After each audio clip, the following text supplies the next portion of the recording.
La Russie a une économie de marché basée sur d'énormes ressources naturelles, notamment en pétrole et en gaz, et elle est perçue comme une grande économie de marché émergent. En 2011, la Russie a été considérée comme la 9e plus grande économie mondiale en termes de valeur nominale, et c'était la 6e plus importante s'agissant de la parité du pouvoir d'achat. La réglementation russe prévoit un traitement national pour les investisseurs étrangers sur le territoire de toute la Fédération de Russie. Il existe toutefois quelques restrictions pour l'établissement d'une entité juridique avec des investissements étrangers dans certaines sphères stratégiques pour l'État russe. Afin de pénétrer le marché russe, quelques préliminaires doivent être observés. Une bonne stratégie et l'accomplissement de quelques exigences légales permettront l'établissement sans difficulté d'une affaire en Fédération russe avec des investissements étrangers. Une entité juridique étrangère peut conduire une affaire en Russie à travers une succursale, à travers un bureau de représentation ou bien une autre entité juridique bien sûr, établie en Russie. Le choix de la structure dépendra de la cible visée.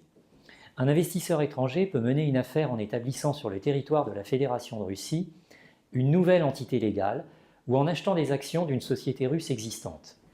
Il est également bien sûr possible d'acheter des actifs. Il y a différents types d'entités légales en Russie.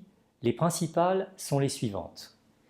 Les sociétés commerciales, parmi lesquelles les sociétés à responsabilité limitée, les sociétés par actions cotées, dont les titres sont admis aux négociations sur un marché réglementé, et les sociétés par actions non cotées, dont les titres ne sont pas admis aux négociations sur un marché réglementé.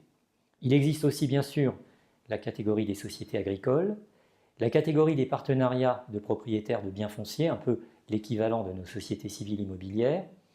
Et bien sûr, vous trouverez sur notre site internet www.bensusan.fr tous les détails sur les autres formes de sociétés ainsi que sur le droit du travail en Fédération de Russie et sur la conduite d'un contentieux en Fédération de Russie, ou bien tout simplement en contactant directement notre avocat conseil russe inscrite au barreau de Moscou, Olga Lobar, au 01 42 67 70 90. Quant aux principaux types de sociétés en droit russe, en voici les principales caractéristiques. Tout d'abord, les sociétés à responsabilité limitée. Elles peuvent être établies par une ou plusieurs personnes. Les associés ne sont pas tenus aux dettes de la société et ne supportent pas les risques de perte seulement, bien sûr, qu'à la hauteur de leur participation. Le nombre d'associés ne peut être supérieur à 50 et le capital social de la société ne peut être inférieur à 10 000 roubles. Il est également obligatoire d'établir une instance exécutive, directeur, directeur général, président. Il peut être prévu par les statuts que les pouvoirs de l'organe dirigeant peuvent être transférés à d'autres organes agissant ensemble ou constituant plusieurs organes exécutifs indépendants.